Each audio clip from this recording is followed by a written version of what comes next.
Dr. Freeman.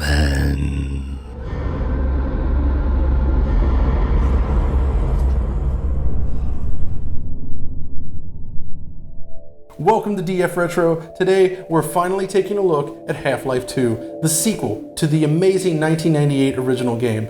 This is a huge title for PC gaming, and we're going to take a look back at everything. Starting with its original reveal at E3 2003, up through its leak that happened just after it was supposed to originally launch, to its eventual release on the PC, and the ports that followed, and there are a lot. This is going to be the biggest episode of DF Retro to date, and we felt that was the only way we could do justice to this juggernaut of PC gaming. So join me as we step back once more into the world of Half-Life. E3 2003, Half-Life 2 makes its first public appearance. The game was deep into development at this point, but only then did Valve feel confident enough to share it with the world. Now, E3 2003 was an incredible show, an event which showcased many highly anticipated sequels. This includes Halo 2, Metal Gear Solid 3, Doom 3, Metroid Prime 2, and many more. All of these games made an appearance, but none had an impact as strong as Half-Life 2. The demo begins with an appearance of the G-Man, as he transitions from his original model to his new, more detailed self. Been rather busy in your absence, Mr. Freeman. This sets in motion a collection of sequences designed to showcase Valve's vision for Half-Life 2. Physics were at the top of the list, and those lucky enough to see the demo experienced unforgettable moments such as this.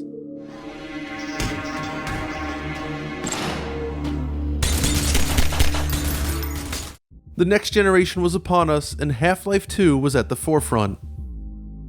At the time, the demo looked unlike anything else on the market. Half-Life 2 was one of the first games to feature a robust physics simulation, but it was the source engine as a whole that captured the audience's imagination. DirectX 9 had just been introduced a few months prior and opened the door to all sorts of new, complex visual effects, including realistic water rendering, complex shaders, and more. If you look back at other games available during this time frame, it becomes clear just how much of a leap Half-Life 2 was promising. Something like Soldier of Fortune 2 here was actually released just 1 year before this demo was shown. The difference was staggering. Of course, this was all just a demo, many argued, and nobody was certain that the final game could match it. As E3 drew to a close, fans then assumed that we wouldn't have to wait long to find out, as Half-Life 2 was set to release on September 30th, 2003. This, of course, did not come to pass. There was no time for celebration. After E3, it became increasingly clear that Half-Life 2 would not make its ship date. Valve had nothing to say on the matter, and fans began to wonder just what was going on. Its partners were kept in the dark as well. ATI was planning to ship Half-Life 2 with its upcoming ATI Radeon 9800 XT video card, and went so far as to book a massive launch party on Alcatraz. This event came and went, and it was a difficult time for Gabe and Valve Software. Letting down partners and fans alike is never easy. A few days after launch, however, things got worse. Half-Life 2 was leaked. A German hacker known as Axel Gemba had spent months infiltrating Valve's network, and the fruits of this exercise were now available to download. With the game laid bare for all the world to see, it quickly became evident that Half-Life 2 was far from complete. While the leak was certainly devastating at the time, we're now left with a fascinating look at a game still in development. You can really see the entire experience coming together here, and the basic flow of many stages are already in place. For instance, the opening sequence on the train now takes the player through a different path entirely with very different scripting. The atmosphere and final design that we know are of course nowhere to be seen, but the basic framework of this sequence is already there. You heard him, buddy. Then moments later, when you finally meet up with Barney here, the dialogue and his introduction are completely different. It's me, Gordon. Remember? Barney from Black Mesa. Sorry for the scare. I had to put on a show for the cameras. But again, the basic concept is all there. This rare glimpse into game development is more valuable than anyone could have imagined 13 years ago. I mean, just imagine if we had early development builds of something like Duke Nukem Forever. There's so much to learn here.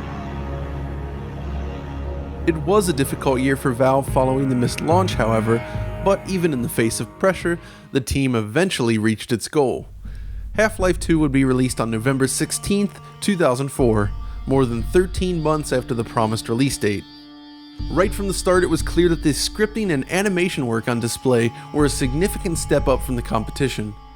Much like the original Half-Life, your journey would begin on a rail.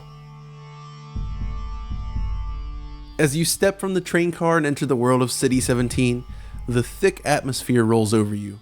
A world of metal gates, hostile guards, and mysterious circumstances await. Welcome to City 17. This is interrupted by a familiar face. About that beer I owed you. And so, the journey begins. What makes Half-Life 2 so special? It's the experience as a whole. Linear by design, Half-Life 2 escorts players through a wide range of scenarios. The escape from city limits, the high-speed chase through the canals, a ruined, infested town, the open road. We're treated to a huge variety of locales and gameplay concepts in and around City 17. Players are provided a wide variety of tools to get the job done. From a simple handgun to the trusty shotgun, the weapons provided a satisfying kick. But the star of the show was the zero-point energy field manipulator, the gravity gun. This device showcases the game's vaunted physics simulation by allowing players to directly manipulate objects within the world and use them in combat. This was one of many advanced features made possible by its engine, Source. With this new powerful technology base, Half-Life 2 presents a highly interactive and dynamic world. Glass reacts accordingly. Buoyancy is simulated. And enemies crumple satisfyingly upon death. Beyond physics, the environment itself is also rich in detail. DirectX 9 enables high-quality materials with realistic self-shadowed bump mapping, reflective water surfaces with refraction and Fresnel effects, and rich shader capabilities. In 2007, Half-Life 2 was updated with even more features and capabilities. One such feature is high dynamic range lighting. Prior to release, we were actually treated to tech demos showcasing the Source's HDR features, but this did not make its way into the final game initially. Our second taste of HDR lighting in Source came with the release of The Lost Coast, a demo level designed to showcase the advanced lighting capabilities of the engine. This was released just 1 year after the original Half-Life 2, and it still looks quite nice today, I must say. But when Half-Life 2 was released as part of the Orange Box, which we'll discuss shortly, the engine was updated with many new features including HDR lighting. We also see flashlight shadows in the new code in addition to high-quality motion blur, among various other new features.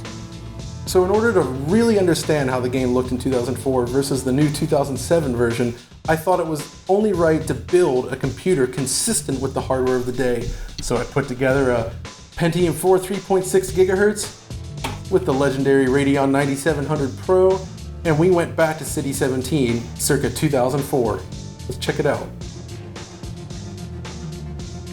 When putting them side by side, the differences are subtle but visible. G-Man's eyes in this intro, for instance, look ever so slightly different. The seat material on the train also varies, with more of a glossy finish in the 2007 version. We see many other minor changes in lighting throughout, in addition to oddities such as this. Notice how the vehicle clips through the ground here in the 2007 code. It's fascinating revisiting the game on hardware from that era. It actually manages to run pretty well in its original form.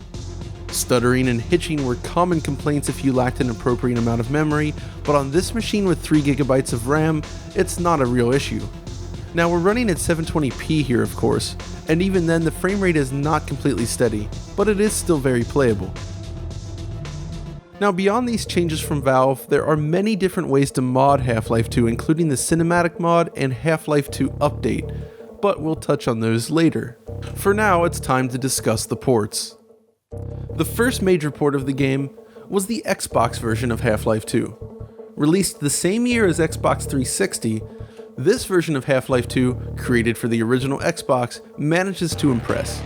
You have to keep in mind that the original Xbox was only running a 733 MHz Pentium 3 processor with 64 MB of RAM and a much older custom version of the GeForce 3. These specs sit far below the minimum requirements for the PC version, but even a PC meeting the recommended requirements could often struggle with the game. Given these restrictions then, it's remarkable that Valve managed to pull this off. Half-Life 2 for Xbox is the complete Half-Life 2 experience from top to bottom. The physics are here, the full levels are present and accounted for, and the interface has been adapted nicely to the console. More impressively, loading times are actually fast and never get in the way, and the stuttering issues on the PC, not present here. Curiously, there's very little information about this port available, but it's very likely that having to optimize for a console ultimately helped the engine development on the PC side as well. It's clear, however, that one of the key sacrifices made here is performance. The frame rate is not especially smooth. When physics are activated, the meager Pentium 3 struggles to keep up, making it difficult to play effectively at times. By today's standards, it can feel alarmingly choppy, but considering the platform, I feel it's still very impressive. Another compromise comes from the texture resolution reduction. With less available memory, there was simply no alternative here, and many details are lost. Fortunately, at the lower 480p resolution, it still feels like an acceptable solution. This version of Half-Life 2 is just the first of many ports and spin-offs, however. While Xbox 360 and PS3 would soon receive their own ports in just 2 years or so, there was something else happening in the East. Half-Life 2 Survivor. A Japanese arcade exclusive, Survivor is a joint project between Valve and Taito. The game is powered by Taito's Type X hardware, which is basically a PC, utilizing an LCD monitor with a resolution of 1360 by 768 and a pair of joysticks and foot pedals for controls. Players engage in a series of unique challenges designed specifically for the arcade environment. The first mode is Story Mode, and here Taito has basically created an abbreviated version of the Half-Life 2 story. You're guided through a series of missions based on the full game, with cutscenes acting as the connective tissue. It's actually an interesting way to revisit the game, as it hits all of the major action pieces and plot points without any of the padding. For an arcade experience, it's pretty rich in content and quite fun to play through. Then we have the Mission Mode. Here, players can select from different types of missions ranging from destroying zombie-infested houses using explosive barrels, to making your way through a combine fortification.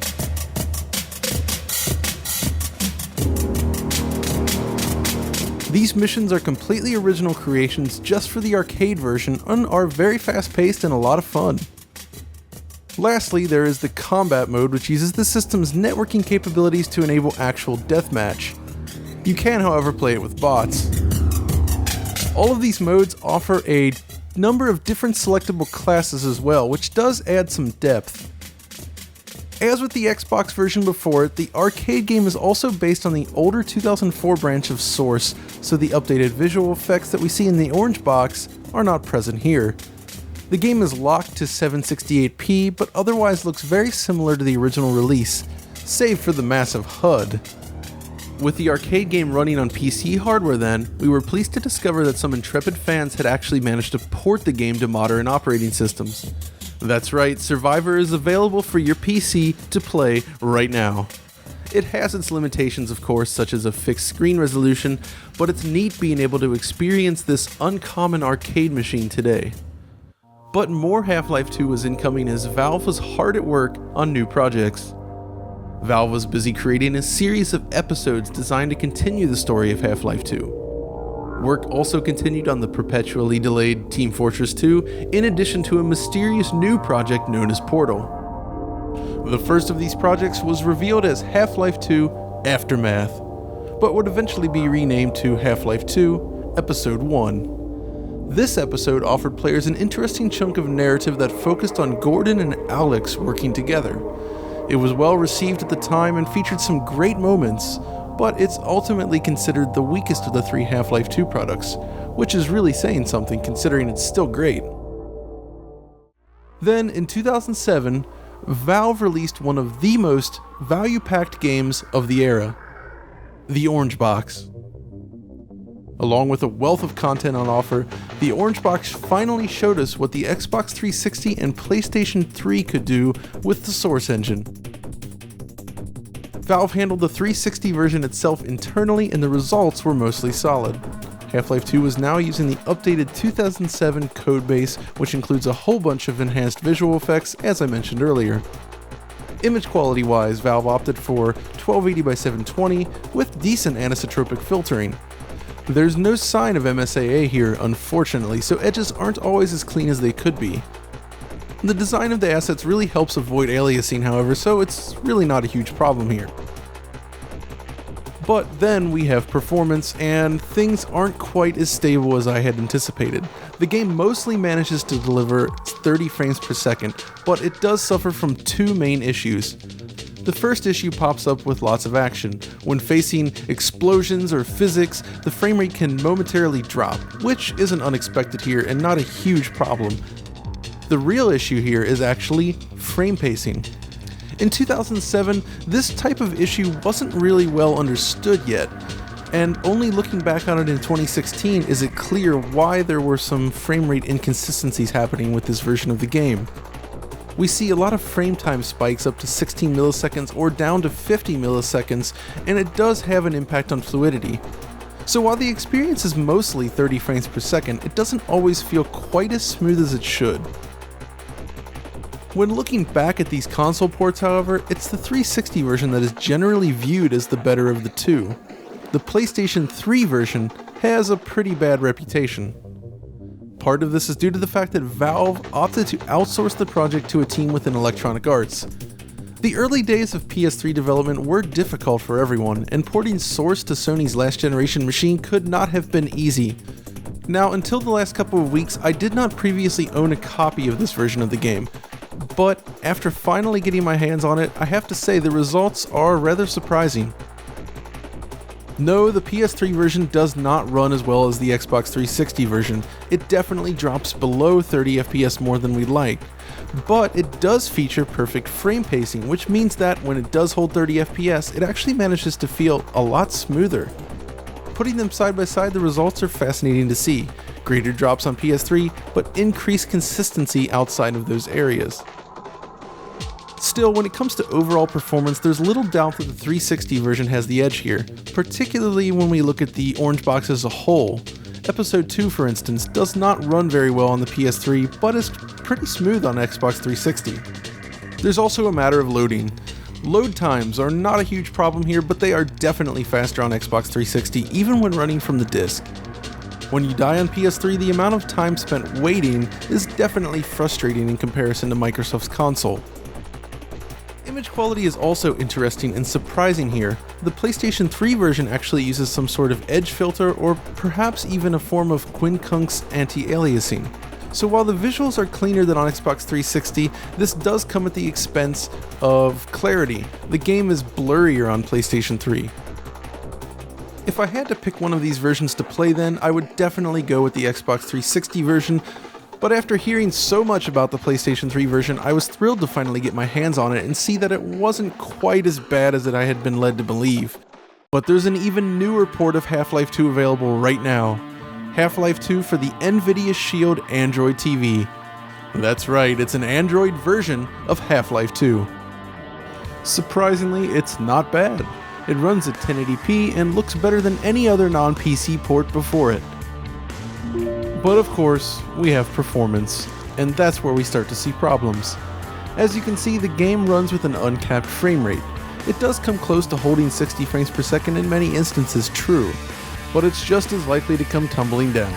It's a very inconsistent experience throughout, playable, yes, but certainly not optimal. Now, if it were possible to cap the frame rate at 30 FPS, however, perhaps this version would stand tall above the previous console ports. But unfortunately, that just doesn't work well with Android. Every other 30 FPS game we've tested on the Shield TV, for instance, exhibits severe frame pacing issues, which would likely occur here as well. But of course there's no option, so we can't test it. There's really no good answer to this problem, and as a result, there just isn't a great way to play Half-Life 2 on the Shield. Still, it runs better on this low-power Tegra-based hardware than it did on the original Pentium 4 PCs on which it was available 12 years ago. So at least there's progress there, right? Then we have the mods. When it comes to modding Half-Life 2, the scene is gigantic. People have been working on this game for 12 years now. There's just no way I could possibly cover everything cool here in a timely manner, but I did want to take a look at some of the cooler mods right now. One of the most popular mods out there is Fake Factory's Cinematic mod. This is an interesting take on the game which takes a different approach to design. Most, if not all, of the assets have been remade and redesigned for this mod.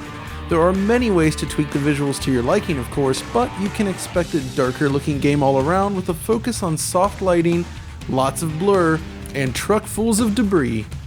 Now, while I definitely prefer the look of the original game, it is fun to revisit Half-Life 2 like this just to see a different take on City 17. That said, I do think some of the additional details take things a touch too far. Simply filling the world with debris and foliage wasn't really the best idea, and it can definitely look overdone in some of the scenes. They've also added things like camera sway and aiming down sights, which works in conjunction with the new weapon models. Light shafts are in the game, shadows are put to better use, and the various tone mapping options have quite an impact on the overall look. The mod currently seems to default to the original Valve character models at least.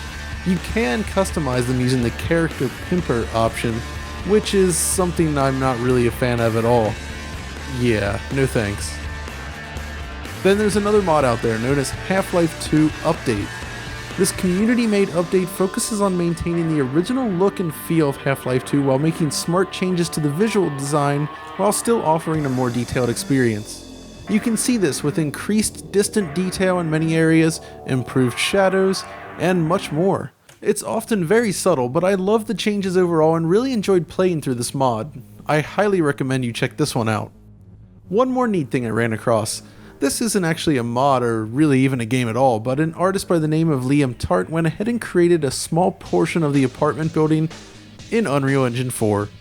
The more advanced capabilities of UE4 definitely give this map a cool vibe, and it's a neat tech demo overall. It also works in VR. And speaking of VR, yes, it is possible to play the original Half-Life 2 games using Steam VR as well, but honestly, I'm not sure I could recommend it. These games were never made with VR in mind, and motion sickness is order of the day, at least for myself. If you have a cast iron stomach though, give it a shot, it's kinda neat. And with that, we're out of time. Thank you so much for watching, and I hope you enjoyed this trip back to City 17.